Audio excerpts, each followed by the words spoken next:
Terus kemudian MNC TV ngajakin untuk Centini 2. Terus kemudian Trans TV juga udah pasti, alhamdulillah masih dipercaya, pagi-pagi ambiar masih ditonton. Terima kasih banyak gitu. Jangan sedih ya, nggak boleh sedih lah. Masa sedih karena dunia maya? Sedih itu apabila kita dalam dunia nyata itu di blacklist. Itu sedih, bener nggak? Kalau dalam dunia maya tiba-tiba hilang, ya wes gak apa-apa. Selama Dewi Persik itu sayang berbakti sama orang tua, selama banyak orang-orang yang dibantu sama Dewi Persik, nggak usah takut, sudah dijamin sama Allah. Jadi ngapain? Yang menertawakan itu yang tidak percaya bahwa rezeki itu semua Allah yang mengatur, bukan manusia kok, Pret. Kalau Pret aku nggak mungkin hampir 20 tahun dong di dunia entertain. Kopret sirik ya? Kopret sirik ya. I love. Thank you so much. Mwah. Los Kak Rewel, bener. Los Kak Rewel itu asuransi kalau nggak salah, dulu pernah ngajakin aku nyanyi. Iya betul banget, iya. Purbalingga, IG hilang nggak apa-apa. Kan biar kalian makin sayang sama aku, makin merindukan aku. Dibilang Pret apaan sih? Mungkin dia mau kentut, say. Butuh bantuan. Mungkin dia sudah poh. Jadi pas support sistemnya itu media. Mami jangan nangis. Kok nangis? Kenapa aku menangis? Kenapa aku menangis, sayang? IG kena banned. Nggak apa-apa kena banned, yang penting fans aku nggak banned aku. Fans aku alhamdulillah banyak, dan aku nge-repost fans yang mendukung aku. Tak karena Dewi Persik nggak akan mungkin sukses tanpa mereka, dan mereka bukan akun bodong, dan mereka rata-rata berprestasi, jadi nggak perlu sedih. Sedih tuh kalau dalam kehidupan nyata itu kita di banned.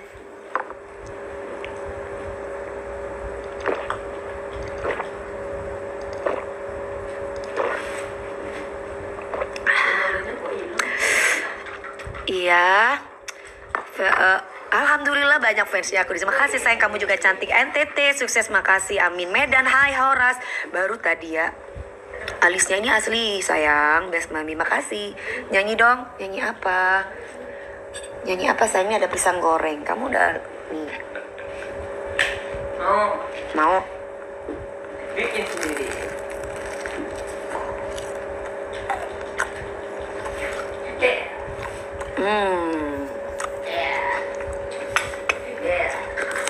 Au. Kalimantan Utara. Untuk sementara jangan lupa taruh di itu ya. Follow IG aku. Basecamp Military Lifestyle. Itu tempat usaha aku. Thank you banget. Aku dapat kalung. Makasih. Pasti ada yang iri deh. Yang merasa muda padahal umurnya tua.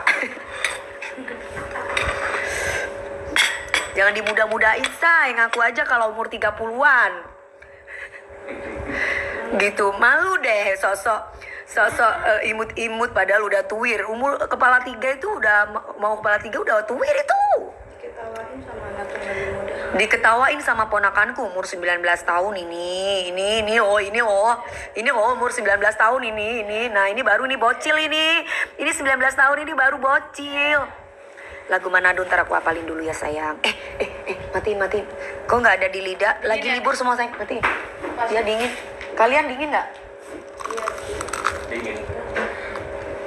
Aku enggak. Aku enggak. Habis ini. Astagfirullah, Gabriel.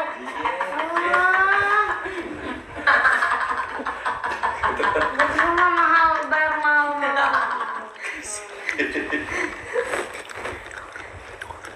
Memang ceritain awal masuk TV. Dulu aku pengajian di Paguyuban Saras. Namanya Sami Rahayu Agawe Santoso. Itu kan ada yang tanya awal mula gimana masuk TV lah. Ketika acara pengajian itu, aku kiroat. Kiroat itu yang gini. A'udzu billahi minasyaitonir rajim. Itu Kori. Bismillahirrahmanirrahim. Ar-rijalu qawwamuna 'alan nisa. Gitu. Bima fadala Allahu ba'dahum 'ala ba'd wa bima anfaqu min amwalihim. Ya itu. Terus kemudian di situ ada produser tuh. Ada produser, ada Pak Haji Ukat S. Terus kemudian ada itu di Jakarta. Aku sama mami aku waktu ke Jakarta pakai kerudung. Tapi aku ke Mangga 2 beli baju yang segini nih. Yang apa namanya? Yang seksi. Terus pas pada waktu aku habis Korea, waktu itu di Jakarta di Hotel Golden, aku nabung duit sampai 750.000 untuk bisa ke Jakarta. Di saat aku ke Jakarta naik bis, dan aku juga alhamdulillah dari nabung kan dikasih orang tua aku juga jualan sendal juga. Akhirnya aku bisa nyampe lah di Jakarta karena mami aku sama papi aku tidak memperbolehkan aku untuk ke Jakarta ceritanya. Tapi aku tetap ngotot bahwa aku kepengen ketemu artis ceritanya, kepengen ketemu produser. Akhirnya alhamdulillah uang tabungan aku tuh 750.000. Kalau zaman dulu tuh ada celengan dari itu tanah liat itu loh. Ayam, ya dipecahin itu uangnya sekitar 1 jutaan. Untuk berangkat naik bis di Paguyuban Saras itu 750.000.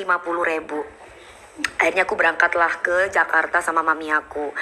Pas nyampe di sana, kan itu jalan-jalan tuh di Mangga 2. Ya, aku jalan-jalan ke Mangga 2, akhirnya aku beli baju tuh, bajunya seksi. Jadi ketika aku ke Korea ngaji, pas kan ada acara hiburan tuh. Acara hiburan dulu ada Bang Yunus. Nyanyi lagu Kuch Kuch Hotahi. Aku langsung buka kerudung aku langsung pakai baju seksi. Siapa yang mau nyanyi? Akhirnya aku maju. Waktu itu Bang Yunus nyanyi gini. Tumpah saaye, kyun muskuraye, tumne na jane kya, sapne dikhaye. Akhirnya aku bilang, aku bisa nyanyi itu. Langsung mami aku ngeliatin aku, gitu.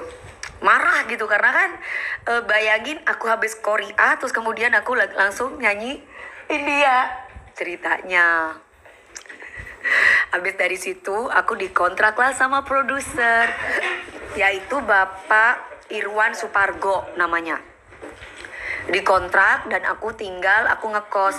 Tapi orang tua aku bilang aku tidak boleh jadi penyanyi karena orang tua aku merasa mampu karena papaku dulu polisi ya. Jadi orang tua aku bilang gak usah kamu jadi penyanyi. Karena dulu kalau jadi penyanyi atau jadi artis itu kan mereka punya pikiran konotasinya kurang oke gitu kan. Akhirnya aku bilang sama papi aku sama mami aku bahwa aku itu sudah nekat banget ingin menjadi artis ceritanya. Aku sama orang tuaku diperbolehkan tapi tidak boleh minta uang sesen pun sama orang tuaku ceritanya. Akhirnya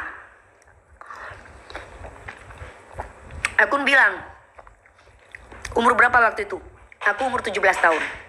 Jadi ketika SMA itu aku rekaman, jadi SMA kelas 3, di SMA 3, love you, aku rekaman, itu aku pulang pergi, dan aku biaya sendiri, tidak dikasih sama orang tuaku, karena papiku tuh orangnya keras banget, militer banget gitu. Jadi kalau ngedidik anak-anaknya itu kan keras papi aku. Terus mami aku pun juga orangnya itu, jadi keluargaku, orang tuaku tuh orangnya itu mingit, kalau orang Jawa itu pingitan ya. Pingitan. Jadi kalau aku sekolah dulu, aku selalu ada pengawal, dikawal sama anak buah papa terus dulu. Jadi kalau sekolah dijemput, terus udah gitu pulang dijemput. Jadi kalau ngapa-ngapain ada les inilah atau pramuka itu nggak pernah boleh. Jadi kalaupun ada les belajar gitu, gurunya yang suruh datang di rumah gitu.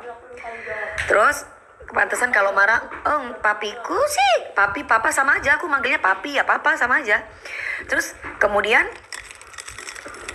Bukan sosok kaya ya, Say. Bukan. Kalau kamu bukan orang Jember, kamu boleh tanya ya. Bukan aku sombong juga. Di Jember itu rumah yang paling besar di namanya di Kampung Ledok. Itu pas rumah tingkat itu punya Dewi Persik. Kamu boleh tanya deh. Bukan aku sombong ya, gitu bukan. Jadi kalau kalau ngelihat itu gedung-gedungnya itu paling tinggi memang rumahku. Kalau misalkan dari depan itu kelihatan banget tinggi banget itu Pak rumahku dulu. Dan anak satu-satunya perempuan dan aku bungsu itu adalah aku. Terus ngapain sih bahas itu mulu? Ada yang tanya, kamu baru nyampe ya? Mereka tanya bagaimana perjalanan aku sehingga aku bisa jadi artis. Kalau kamu nggak suka, saya skip aja ya buat yang mereka tadi tanya. Pacaran aku nggak boleh, aku dulu sudah punya tunangan akpol dulu. Aku dulu tunangan SMP. SMP kelas 3, aku SMP aku tunangan sama akpol. Sampai lulus SMA gitu. Jadi aku udah mau nikah, udah mau pedang pora, tapi karena aku merayu tunangan aku dulu untuk aku bisa jadi penyanyi. Ternyata setelah aku di Jakarta ketemulah aku sama Mas Saipul Jamil. Ternyata aku memilih Saipul Jamil dan aku memutuskan tunangan aku. Jahat ya. Itu dulu ya kan. Terus kemudian iya, jadi aku itu apa ya, kena rayuan Mas Saiful lah dulu ceritanya. Jadi aku itu ketika aku udah punya tunangan, udah mau nikah tapi ketemu sama Mas Saiful, tunangan aku tinggalin, aku sama Mas Saiful gitu ceritanya. Terus kemudian ya itu udah masa lalu ya, tapi sampai saat ini kan kita bisa menjaga hubungan baik. Terus akhirnya ya aku jadi artis di sini, aku ngekos. Tapi makasih Mbak, kamu juga ayu dan cantik. Tapi walaupun aku ngekos di sini, orang tua aku pun juga nggak memberikan sepenuhnya kebutuhan aku di sini, karena memang orang tua aku kan nggak mau aku jadi artis. Maunya itu aku tuh jadi ibu bayangkari dari dulu. Terus kemudian akhirnya mau ya supaya kata mami papi itu supaya, karena kan memang dari keluarga aku tuh semuanya dari kakek tentara. Kemudian dari turun-turun aku ada TNI, ada polisi banyak. Jadi semuanya keluarga besar aku tuh polisi tentara semua gitu. Jadi otomatis aku pun diharuskan harus dapat polisi gitu dulu ceritanya. Terus ketika aku ngekos itu di Jembatan 5, ada nggak sih di sini teman-teman aku yang di Jembatan 5? Mungkin ada, mungkin pernah ngekos juga. Dulu itu 500.000 karena aku sama produser aku ini gak dapat tempat kan. Satu manajemen aku dengan Mbak Uut Permatasari. Akhirnya aku bikin lagu judulnya Bintang Pentas, booming. Tuh aku dapat peran di Sang Bintang dulu SCTV. Waktu itu Mbak Inul, setelah Mbak Inul aku dan Ira Suara. Hai, jadi di situ aku nggak gampang jadi artis, saya butuh perjuangan. Produser aku tuh keras banget. Misalkan nih contoh, hari ini lagu apa, besoknya suruh ngedance sama dengan penari. Dan ini harus bener nih. Jadi kalau misalkan mereka bilang kalau aku tuh salah ngedance-nya, kamu gak lulus dan kamu gak bisa kita kontrak di Sang Bintang. Bayangkan selama seminggu itu mereka kasih treatment aku tarian atau ngedance yang mungkin kalian bisa ngeliat flashback aku di SCTV dulu. Sang Bintang, acara Sang Bintang. Aku ngedance sama dancer banyak banget. Dan gue harus sekian jam untuk belajar. Coba.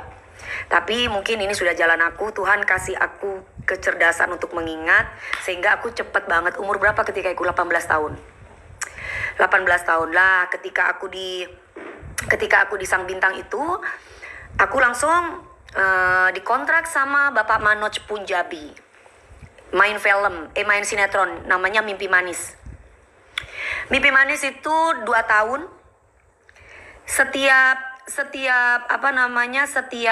episode, itu kan 2 tahun itu setiap hari itu ratingnya itu nomor 1 sampai aku mendapatkan penghargaan berupa program TV SCTV terngetop. Judulnya adalah, suka banget ya, judulnya adalah Mimpi Manis. Kau telah mencuri hatiku, hatiku, kau telah mencuri hatiku. Ketika itu aku masih belum punya rumah, say. Aku masih nabung. Kalau anak sekarang kan gampang banget bisa punya rumah banyak ya. Bisa punya rumah dengan instan gitu. Kalau aku dulu enggak, aku masih ngekos dan tidak ada yang membiayai aku. Tapi aku nabung sehingga aku punya apartemen ketika itu. Terus kemudian habis dari mimpi manis itu aku ketemu lah sama Saipul Jamil. Karena mantan tunanganku ini udah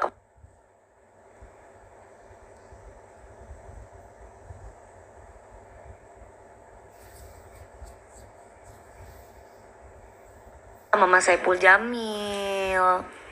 Karena mantan tunanganku ini udah kepengen banget nikah.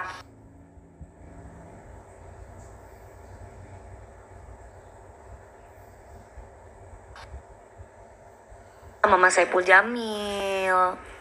Karena mantan tunanganku ini udah kepengen banget nikah. Sayang.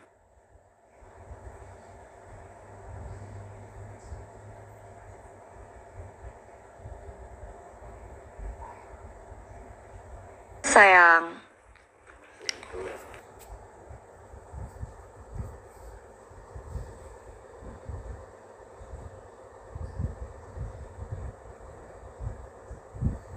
Sayang. Gitu.